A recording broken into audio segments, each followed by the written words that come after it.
Hey guys, I hope you're doing good.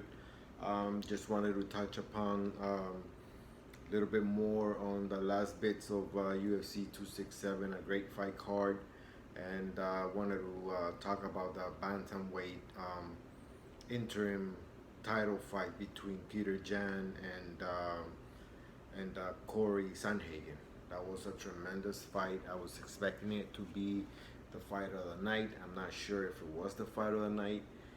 It was a great fight nonetheless, and just wanted to talk about these two fighters, specifically Peter Yan. Uh, Peter Yan, he's Russian. He's a great. I admire him. I'm a fan.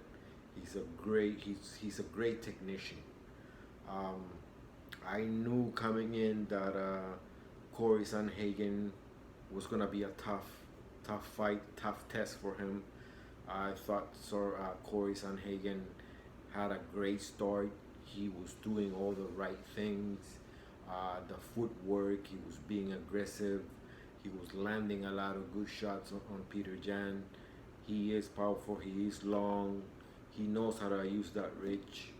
Sanhagen does, and he was landing. He was doing a beautiful job, mixing it up, throwing leg kicks, landing body shots, um, landing head shots, jabbing, hooks, the works, and the footwork. The footwork was really nice, using them angles, and Peter Yan was the Terminator. You know, he was recording all of this, and he tends to start slow, in my opinion. He tends to start slow. He takes you in. He takes in what you're gonna bring, what you're gonna offer. He is a technician. He's a mechanic. He's always thinking. He's skilled. And Peter Yan is he has cardio for days, power, skills, a great fight IQ that I just from observation I've seen his fights. I remember when he fought Jose Aldo. Jose Aldo landed so many shots on him, and he did. I think Jose Aldo won the first 3 rounds or something like that when they fought each other. I think they fought 3 rounds only. If I don't remember exactly how many rounds they fought, but I do remember Jose Aldo having landing a lot of good shots on Peter Yan. And, you know, it must be frustrating when you're doing well against a fighter. You're landing a lot of stuff, hitting him hard, and he's still standing there. He's still strong, and you're getting tired, and that guy is just ice cold staring at you, and he keeps shooting at you. He keeps, landing his shots, and next thing you see, you're gassed out, and you're losing your composure. He did it to Jose Aldo, and he did it to Corey Sanhagen. Corey Sanhagen, I thought, won the first 2 rounds, in my opinion. But then it was downhill from there. He just he lost his composure because Peter Yan started landing. He started landing more. The leg kicks were being very effective. Eventually, Peter Yan landed a spinning fist. The wobble, Sanhagen just wasn't the same after that. He lost. That the footwork wasn't there. The angles weren't there anymore.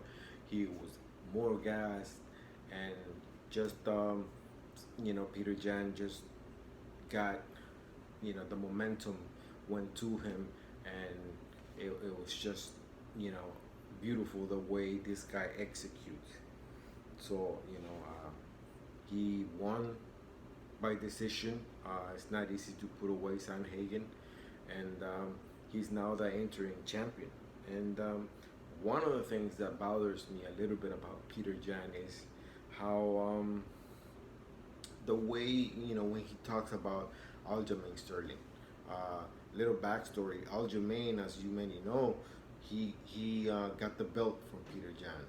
It wasn't because he really won the belt. It was because Peter Yan landed an illegal knee, and somehow the rules made it for Aljamain to, by default, get that title. He won the title. It was a title fight. He became the champion. as a result. And Aljamain has gotten a lot of hate, man. I've seen it on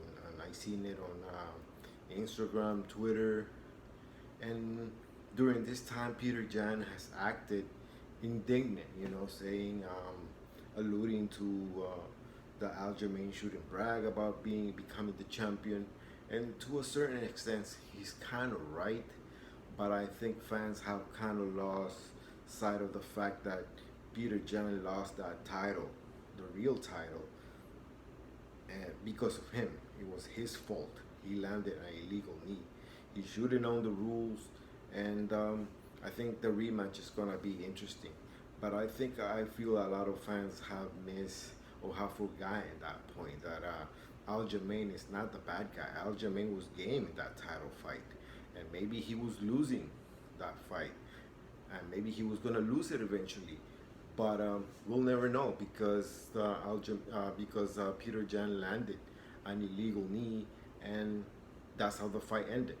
As a result, in effect, Aljamain became the champion. Now Aljamain, went to surgery. I think he had neck surgery or something. So he, the rematch between Peter Yan and him got delayed, and as a result, this interim title fight happened. So now we have Peter Yan as the interim champion.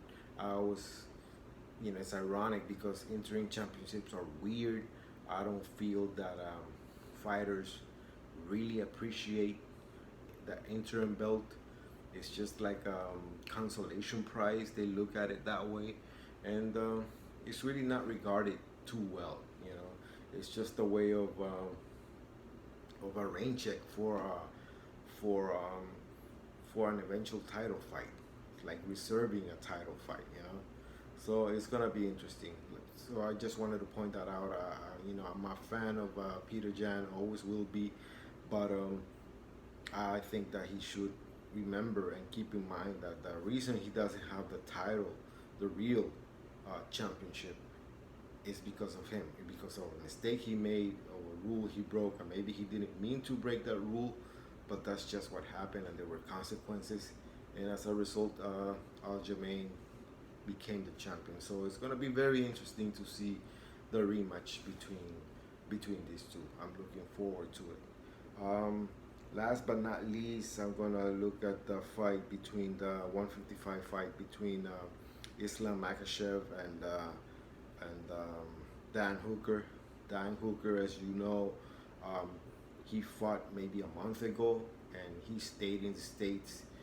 He volunteered to fight Islam Makhachev. I think Islam Makhachev was scheduled to fight RDA, and RDA got injured, and they wanted to save that fight, and Dan Hooker volunteered to face Makhachev. I didn't think Hooker was gonna have a chance to win. Hooker's just doesn't have that level of grappling, and it's amazing to me how fighters nowadays, when they face somebody like Makhachev, these fighters are always, he's very much a mirror image of, he has differences. He's a little bit of a better striker, but to Khabib, they train together. I think they grew up together, and they have a very similar style. And the way these guys fight is they get you comfortable on the stand-up, and then they take you down. That's their bread and butter. That's how they do it. So to all fighters out there, all you young fighters out there coming up, man, if you don't know by now, you gotta train wrestling. You gotta make wrestling and grappling your bread and butter. Specifically wrestlers, because these Russian wrestlers, they are masters at sambo, judo, and grappling, and they're dominating the scene in Bellator, and they're also dominating the scene in UFC. So that's what Makhachev did to Dan Hooker. He stayed on the feet for a little bit. I think it looked to me like he just wanted to end it quick, went for the takedown, took Dan Hooker down at will, just got on top of him, out wrestle him, out grapple him, and secure a very nice Kimura that it was, it almost tore Dan Hooker's arm off, and I think he tapped. If he didn't tap, the referee stopped it because he didn't want to see Dan Hooker's arm be taken off. So Islam keeps doing his thing. He keeps winning. Um, I don't know. I have mixed feelings about him because I feel that UFC is not 100% behind him. Um, a lot, up front, it looks like a lot of guys, a lot of in that division don't want to fight Makhachev, and it looks like they're afraid. That's what it appears. Maybe there's a little bit of that, but I also think the UFC is not offering the right amount of money to face this guy, to face Islam Makhachev. Islam Makhachev is probably considered a high risk fighter because he's so effective on the ground. That's his bread and butter, and they're good at it. And they're not gonna stand with you. They just stand with you for a little bit, and they're gonna go for the grappling. So many of these fighters in the 155 division are probably thinking, "I'll fight this guy, but you gotta make it worthwhile, money wise." So I think UFC probably is not offering the right amount of pay. I'm thinking, those are just my thoughts. I'm thinking that there's not good motivation. They're not giving these fighters good motivation to face someone like Islam Makhachev. I feel that if they got offered good money, they will be willing to risk losing to this guy who's coming up in the ranks and who looks like to be a future champion. Let's face it. Let's admit it. So I think it's time for Islam Makhachev to actually face a huge name. RDA was one. I think he was the best name for him to face. Unfortunately, that fell through. Dan Hooker was a good name, but first of all, Dan Hooker had the excuse of taking the fight in short notice, and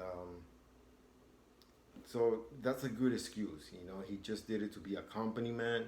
He made a good paycheck. He looked good doing it because his last fight he actually won. So, and the loss didn't look that bad this time. So it was a calculated risk. So I'm looking forward to seeing like an actual good name in the 155 division um, call out Islam Makhachev because Islam Makhachev is calling them all out and they're all like hiding. They're all staying quiet, and maybe UFC needs to step up and give these people good motivation money wise. Anyways, those are my thoughts.